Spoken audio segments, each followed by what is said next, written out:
तो बिहार चुनाव में मुख्यमंत्री योगी आदित्यनाथ ने धुआंधार प्रचार किया है। एनडीए सीटों पर सीएम योगी की रैलियों की भारी डिमांड है। आरजेडी के गढ़ में मुख्यमंत्री योगी आदित्यनाथ की सबसे ज्यादा डिमांड है। एनडीए का हर कैंडिडेट चाहता है कि सीएम योगी उनके लिए चुनावी प्रचार करे। योगी ने आरजेडी का समीकरण ध्वस्त किया है। तो जिस तरीके से आरजेडी की तरफ से एमवाई समीकरण बनाया जा रहा था, उसको योगी आदित्यनाथ ने ध्वस्त किया है। आरजेडी के गढ़ में मुख्यमंत्री योगी आदित्यनाथ की सबसे ज्यादा डिमांड है। कहा जा रहा है कि एनडीए का हर कैंडिडेट चाहता है कि मुख्यमंत्री योगी आदित्यनाथ उनके लिए चुनावी प्रचार करें। तो ज्यादा जानकारी के लिए हमारे सहयोगी नरेंद्र यादव जुड़ गए हैं हमारे साथ लाइव। नरेंद्र, देखिए, मुख्यमंत्री योगी आदित्यनाथ न सिर्फ उत्तर प्रदेश में बल्कि बिहार चुनाव में भी डिमांडिंग है। उनकी काफी ज्यादा डिमांड बढ़ गई है।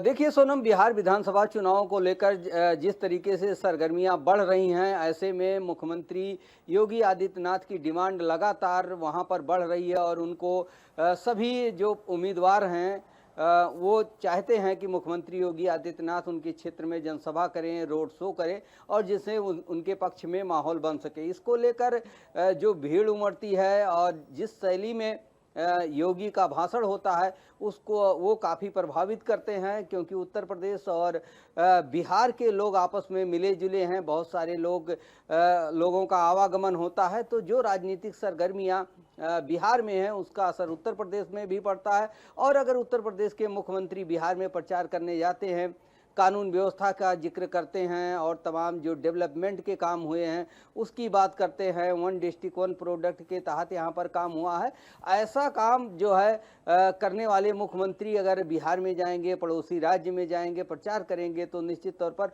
उसका असर दिखाई पड़ा। और इसी असर को देखते हुए अब जगह जगह से उनकी डिमांड आ रही है कि मुख्यमंत्री योगी आदित्यनाथ उनके क्षेत्र में प्रचार करें और रोड शो करें। इसको लेकर जहां पर आरजेडी ज़्यादा सशक्त है, मजबूत है, वहां से ज़्यादा डिमांड आ रही है कि अगर मुख्यमंत्री योगी आदित्यनाथ वहां पर प्रचार करेंगे तो आरजेडी के ऊपर भारी पड़ेंगे। और इसी तरीके से अगर बात की जाए तो भाजपा ही नहीं, जेडीयू के भी नेता डिमांड कर रहे हैं, वहां से भी डिमांड आ रही है।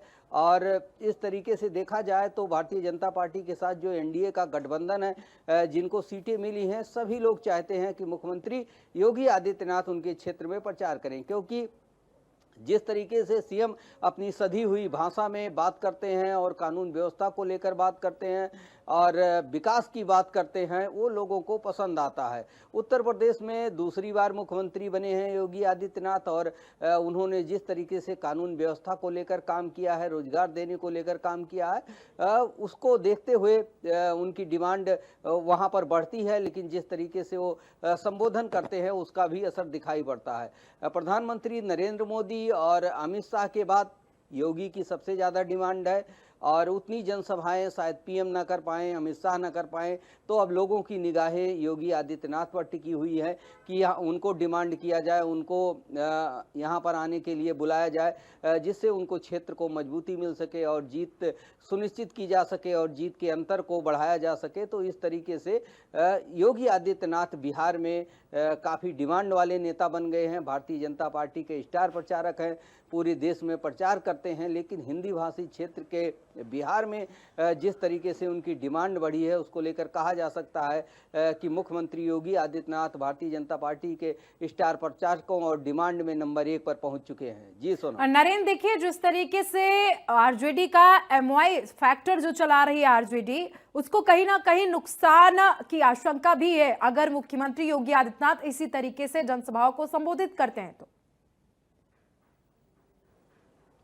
देखिए, मुख्यमंत्री योगी आदित्यनाथ एक संत हैं और हिंदूवादी नेता हैं और लगातार तमाम ऐसे काम उत्तर प्रदेश में हुए हैं। चाहे गौकसी को लेकर उन्होंने एक बड़ा अभियान चलाया, गौकसी पर रोक लगाई, साथ ही तमाम स्लॉटर हाउस बंद किए गए जो अवैध तरीके से थे।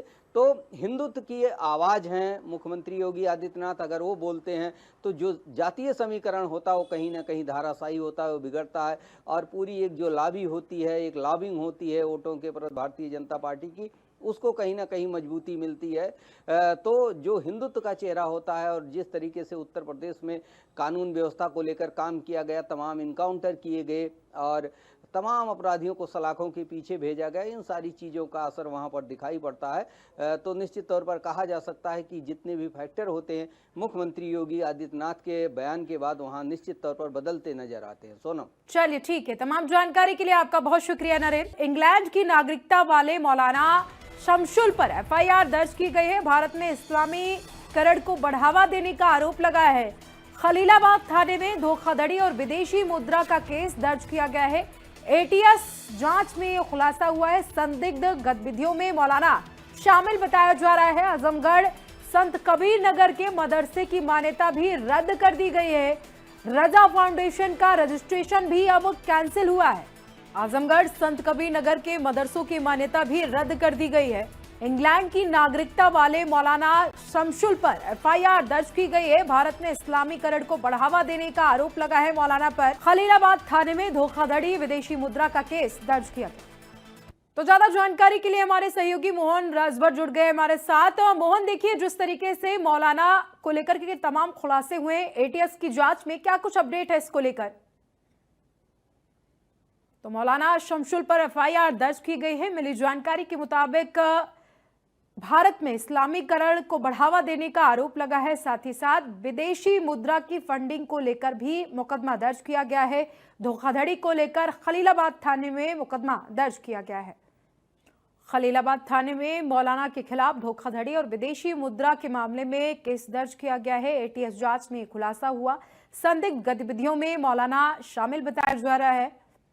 तो इसी को देखते हुए मुकदमा दर्ज कर आगे की कार्रवाई शुरू कर दी गई है। जांच पड़ताल की जा रही है।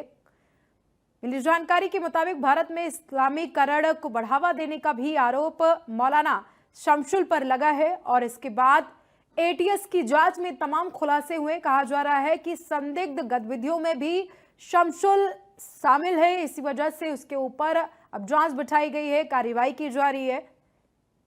तो चलिए बढ़ेंगे अगली खबर की ओर। एटा से बड़ी खबर सामने आ रही है। मासूम से दुष्कर्म का मामला सामने आया है। देहात पुलिस पर आरोपी को बचाने का आरोप भी लगा है। पीड़िता ने एसएसपी से न्याय की गुहार लगाई है। मामले में तहरीर बदली गई है। हल्की धाराओं में रिपोर्ट दर्ज कराई गई है। आरोपी की तरफ से धमकियां मिल रही हैं। पीड़ित को, परिवार को धमकी मिल रही है। थाना प्रभारी पर सबूत मिटाने का भी गंभीर आरोप लगा है। तो एटा में मासूम के साथ दरिंदगी का मामला सामने आया है। आरोपी की तरफ से पीड़ित परिवार को धमकी मिल रही है। वहीं पुलिस की मिलीभगत होने का भी आरोप लगा है। देहात पुलिस पर आरोपी को बचाने का आरोप पीड़ित परिवार लगा रहा है। पीड़िता ने एसएसपी से न्याय की गुहार लगाई। तो बढ़ेंगे अगली खबर की ओर। कानपुर से बड़ी खबर सामने आ रही है, जहां पर लिव इन में रहने वाली महिला की हत्या कर दी गई है। पुलिस ने शव को पोस्टमार्टम के लिए भेजा है। रोहित बनकर लिव इन रिलेशनशिप में वाहिद रह रहा था। अब मामले का खुलासा हुआ है। वाहिद ने गला घोंटकर महिला को मौत के घाट उतारा है। पुलिस की पूछताछ में आरोपी ने गुनाह कबूल किया है। तो आरोपी रोहित बनकर लिव इन रिलेशनशिप में रह रहा था। वाहिद ने गला घोंटकर महिला को मौत के घाट उतारा है। पुलिस की पूछताछ में आरोपी ने अपने गुनाह का कबूल किया है। इस वक्त हम जानकारी कानपुर से आपको बता रहे हैं, जहां पर लिव इन में रहने वाले एक व्यक्ति ने महिला की गला घोंटकर हत्या कर दी है। पुलिस ने शव को कब्जे में लेकर पोस्टमार्टम के लिए भेजा है। वहीं इस पूरे मामले में जब खुलासा हुआ तो सभी लोग एकदम सख्ते में आ गए हैं और कहा जा रहा है कि जो आरोपी है वो रोहित नाम बता करके अपनी पहचान छुपाकर महिला के साथ लिव इन में रह रहा था। हालांकि जब पुलिस ने जांच पड़ताल शुरू की उसके बाद से मामले का खुलासा हुआ और आरोपी के नाम की भी जानकारी सामने आई है। मिली जानकारी के मुताबिक आरोपी रोहित नहीं बल्कि वाहिद है। वो अपना धर्म छुपाकर और अपने नाम के साथ पहचान छुपाकर महिला के साथ लिव इन रिलेशनशिप में रह रहा था। तो कानपुर से इस वक्त हम जानकारी आप तक पहुंचा रहे हैं। लिव इन में रहने वाले एक व्यक्ति ने महिला की हत्या कर दी है। पुलिस ने शव को पोस्टमार्टम के लिए भेजा है। मिली जानकारी के मुताबिक रोहित लिव इन रिलेशनशिप में रह रहा था। उसका असली नाम वाहिद बताया जा रहा है। वाहिद ने महिला की गला घोंटकर हत्या कर दी है।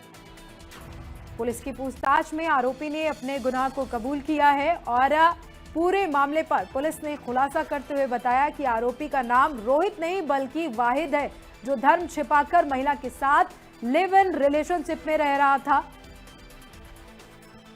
तो अगली खबर प्रयागराज से, जहां पर सुप्रीम कोर्ट से पटाखा माफिया को बड़ा झटका लगा है। भगौड़ा घोषित किया गया है पटाखा माफिया।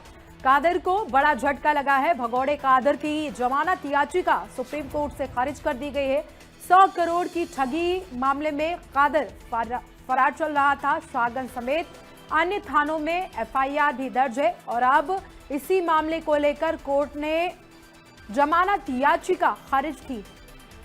शाहगंज थाना क्षेत्र समेत तमाम थानों में एफआईआर दर्ज है। तो प्रयागराज से बड़ी खबर आपको बता रहे हैं, जहां पर सुप्रीम कोर्ट से पटाखा माफिया को बड़ा झटका लगा है। भगोड़ा घोषित पटाखा माफिया कादर को बड़ा झटका लगा है। भगोड़े कादर की जमानत याचिका सुप्रीम कोर्ट से खारिज कर दी गई है। 100 करोड़ की ठगी मामले में आरोपी फरार चल रहा था।